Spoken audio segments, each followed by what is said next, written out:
Hey, it's been raining since August 3rd, and finally the rain has stopped! What's up? It's the Culture Detective here, investigating your favorite films, and today I'm going to be doing a movie review on Hardcore, a movie from 1979 directed by and written by Paul Schrader, who actually is the writer behind Taxi Driver and Raging Bull, and he's also the director behind classics like Mishima, A Life in Four Chapters. And I also reviewed First Reformed not too long ago. I didn't review it, did I? I didn't review it, but I watched it and I like it. So, I know it's a very sudden movie to review and watch because I either watch movies that come out recently or I watch art house films from a long time ago, from countries outside of the US, but now I have suddenly decided to watch a late 70s middle class American drama thriller movie. And this movie has been on my watch list because I'm a fan of Paul Schrader's, and I would like to know what other movies he's made. And I guess a long time ago I saw Carson Runquist reviewing this film, and I saw the synopsis and I'm like, okay, holy shit, I need to watch this. So I watched this last night, and guess what? It is pretty great. It is a pretty great film. And it is still a pretty standard American middle class drama thriller type movie, so don't expect anything too artsy or anything, but I find the content of this film amazing. This is basically a fantastic piece of social commentary from Paul Schrader because it explores two very different themes. The plot of this film is basically Jake, a father, played by George C. Scott, trying to look for his lost daughter, his missing daughter, who went missing in South California, in LA, out of all places. And it turns out his daughter went to make porn in LA and San Diego. And so essentially, especially I guess in the 60s and 70s when American culture started to rapidly change, this film actually almost represents that change from the very straight-edged, stiff, rigid American conservative Christianity versus the messed up, rampant, crazy, progressive, liberal sex business of California. It is two opposite ends of the spectrum, and this film sees these two opposite ends collide, and it is just very interesting. It is basically immovable object versus unstoppable force.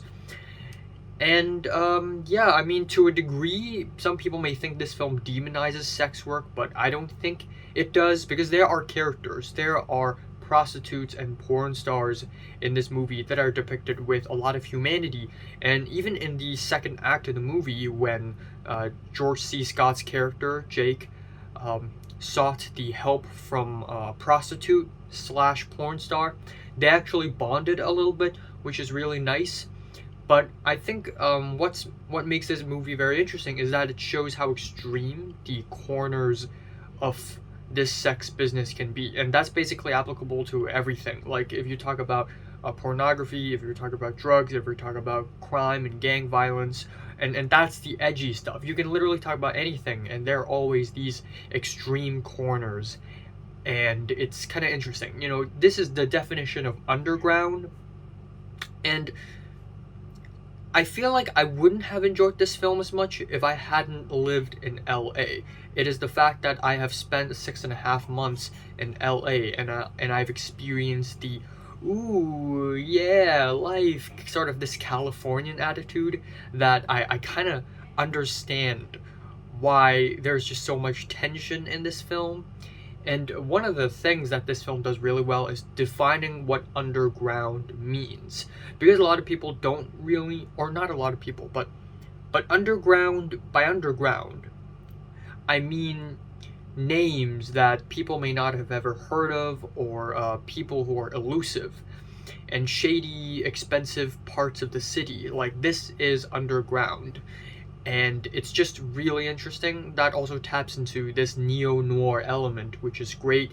And while while the father character, George C. Scott's character, is looking for his daughter, he went from barely scratching the surface of a vast ocean of pornography to really diving deep into the rabbit hole at the end. And you sort of see him go down and down and down and down. And it's just very interesting. And I think, yeah, this film made me kind of uncomfortable. And there isn't even all that much graphic sex in this movie. But I think the soundtrack made the movie more uncomfortable for me. I really love the soundtrack. I love the score. I love the pounding beats, the sharp, shrill electronic guitars. It just gives you chicken skin. Oh my god, what's the I forgot the English word for it. But yeah, I also see a lot of disdain that Jake shows towards these sex workers, and it's interesting in a way that this is also a character study of who Jake is. Again, this movie basically shows two ends of the spectrum. This movie even makes fun of the rigid Christianity that Jake indulges in, with the Dutch Reformation and the Calvinist Church and the tulip. Only a selected few is going to heaven. Like, when he said all that and explained all that to the prostitute character, even the prostitute was like, okay, you believe what you believe. And yeah, I just like movies where every single character is flawed and the system is broken, and it's just kind of noir in that. The only thing I wish this movie would be better at is the ending, and that's apparently because of the studio's problem. So Paul Schrader originally intended for another ending, but the studio said no and opted for a happy ending. So the ending felt kind of rushed and just came out of nowhere, and every storyline is just randomly resolved. But overall, it's still a very interesting film, very thought-provoking film as well, and definitely one of the better American middle-class movies I've seen. I'm giving Hardcore 9 out of 10. So if you watch Hardcore from 1 to 10, I would just rate it, like and subscribe if you want more, and thanks for watching. Aside from this film, I also watched Tetsuo by Tsukamoto Shinya, which is also a film that's really worth talking about, but I will not review it in full length. But let me just say, it is a very interesting movie. It's crazy, it's a trip, and it's also really worth watching. So I'm gonna go out right now and watch another movie in the cinemas. So, yes.